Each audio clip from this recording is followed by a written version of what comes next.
हम सबके बीच इस परिवार के मुखिया, प्रदेश के जननायक, जिन्होंने गौवंश रक्षा की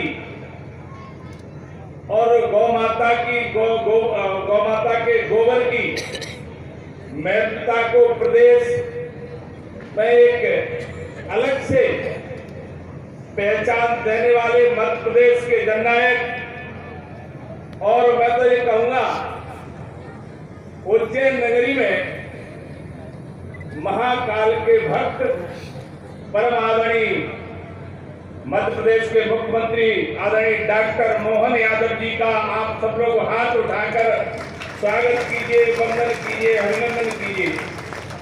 मंच पर विराजमान हमारे परम श्रद्धेय महाराज अष्टानंद जी महाराज, मंचासीन आदरणीय ऋषभ देवानंद महाराज, और इस गौरवमयी क्षण में हम सबके बीच उपस्थित मध्य प्रदेश के गौपालन मंत्री, स्वतंत्र प्रभार मंत्री आदरणीय लखन पटेल जी का भी मैं दोनों हाथ उठाकर स्वागत कीजिए, वो अपने मेहमान हैं।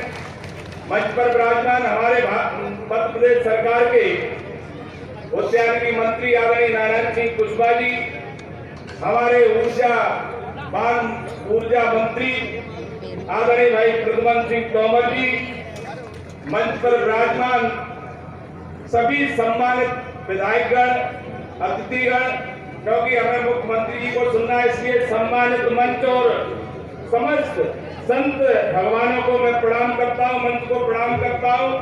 और इस अवसर पर गोवर्धन पूजा के साक्षी बने सभी महानुभावों को मैं हाथ जोड़कर प्रणाम करता हूं, नमस्कार।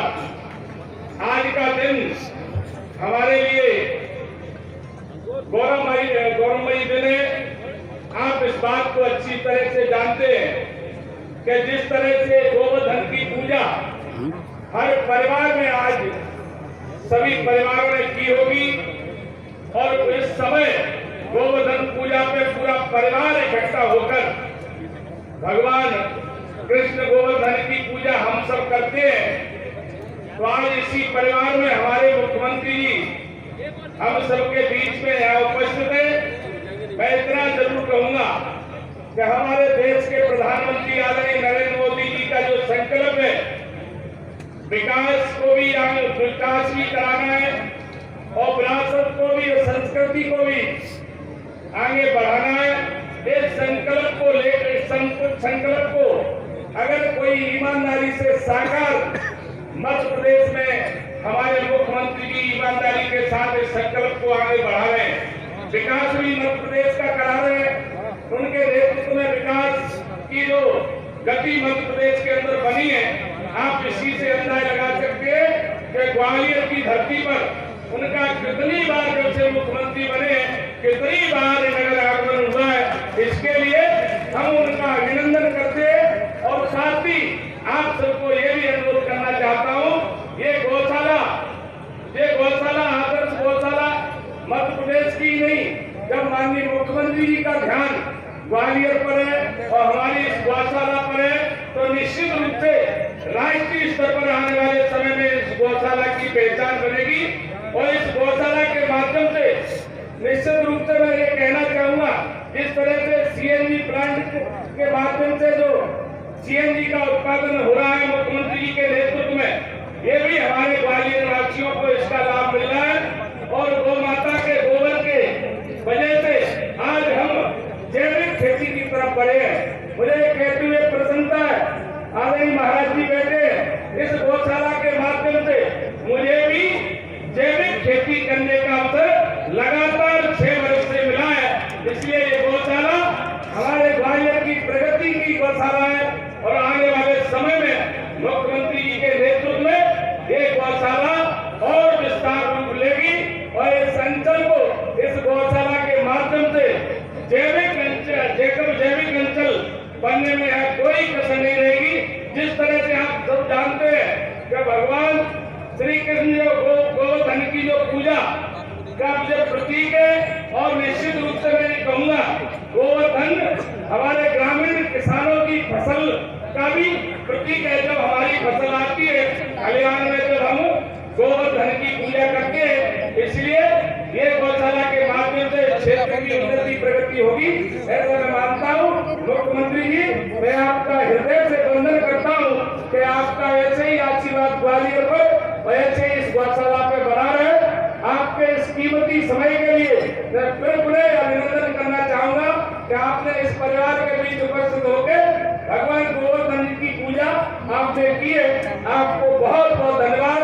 आप सबको प्रणाम, नमस्कार। महाराज बदल जाए। हाँ ठीक है।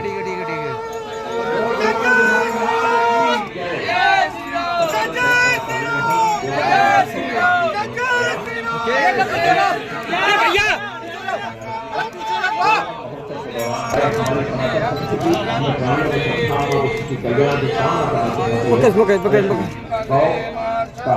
मुख्यमंत्री द्वारा पूजन होगा।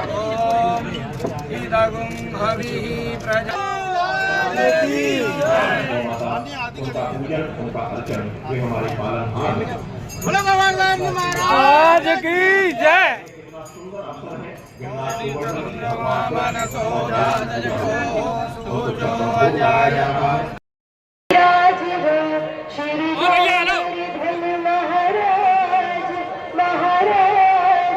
तेरे माथे मुकुट विराज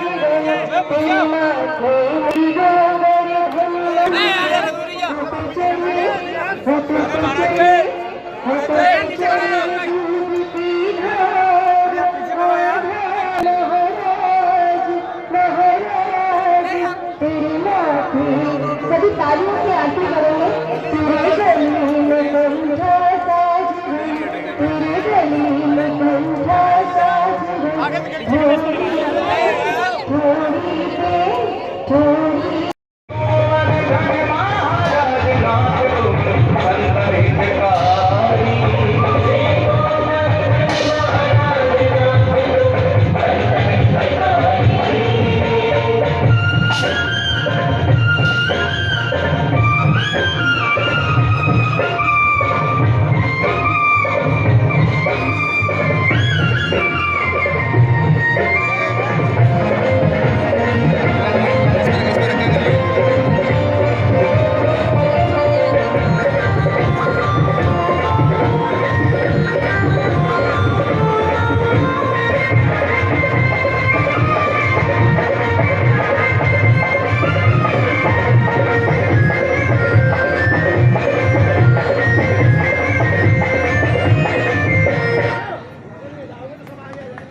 भूमि मथुरा से यह अद्भुत प्रस्तुति और इस